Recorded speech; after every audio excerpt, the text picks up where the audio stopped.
Hanzo Shimada is a master bowman and lethal assassin, but where did the inspiration for this character come from? Let's take a look behind the hero. The name Hanzo is clearly inspired by the legendary Hattori Hanzo. If that name sounds familiar, it's possibly because you recognize it from Kill Bill as the name of a master swordsmith.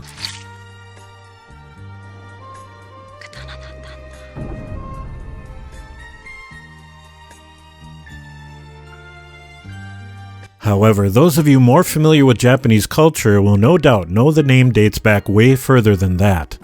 Hattori Hanzo is possibly the most famous ninja in history, and his legacy has become legendary not just in Japan, but throughout the world. Although there have been multiple members of the Hattori family given the name Hanzo, the man who most associates with the name was the second to carry it, and he's become an iconic figure in popular culture, showing up in various movies, books, video games, and TV shows, although he doesn't always look how you might expect. Much like our Hanzo Shimada, Hattori Hanzo has trained from a young age in martial arts and swordplay and became a minor samurai. However, what he eventually became renowned for was being an outstanding tactician. His fearless strategies and planning earned him the nickname Demon Hanzo, something which we can see referenced in one of the game's skins.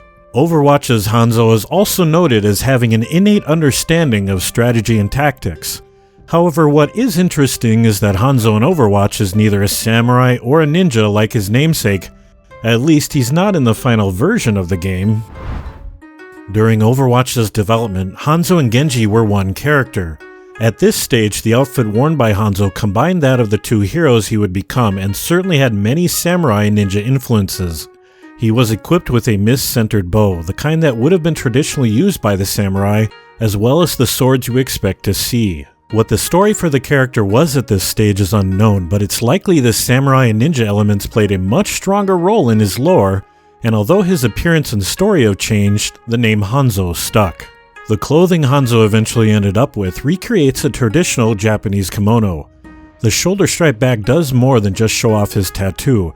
It allows Hanzo to have no obstructions whilst drawing and aiming his bow, although this still doesn't explain why he can hit me from behind a wall.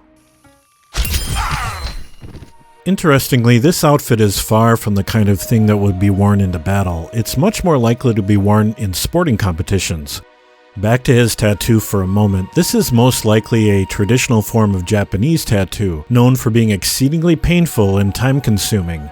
Although historically tattooing was done for spiritual or decorative purposes, in modern-day Japan, tattoos have an aura of criminality around them. Outlawed for many years, tattooing was done underground and became associated with Yakuza, the Japanese mafia.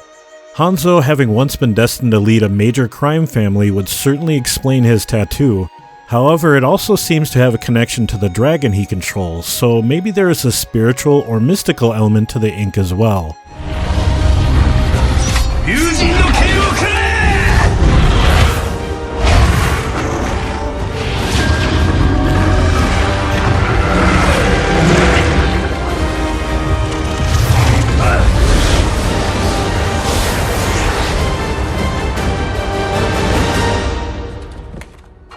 A major part of Hanzo's story is that he considers himself unworthy of carrying his old sword after using it to try and kill his brother. He put himself into a form of self-imposed banishment and essentially became a kind of Ronin, a samurai without a master or clan.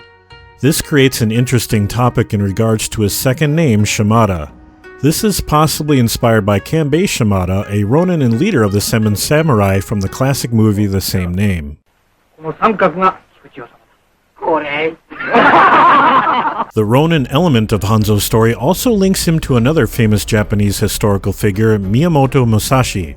Miyamoto was an expert swordsman, much as Hanzo was before he put down his blade. He also famously wrote the Book of Five Rings, which documented strategy, tactics, and philosophy, and is still studied today. Hanzo quotes this book in his voice lines, so it's likely he would have studied it at a younger age as part of his training. From one thing, know 10,000 things. The influences of this book can be seen throughout Hanzo's character and his traditional choice of clothing. So, it seems Hanzo Shimada's character, story, and appearance were largely inspired by two of Japan's greatest tacticians and warriors. Hanzo draws elements from throughout Japanese culture, but somehow does it in a way that's far less cliched than the traditional Western view of ninja or samurai. Which hero would you like us to look at the inspiration of next? Let me know in the comments below. As always, this is Jason for Curse saying thanks for watching, and enjoy the game.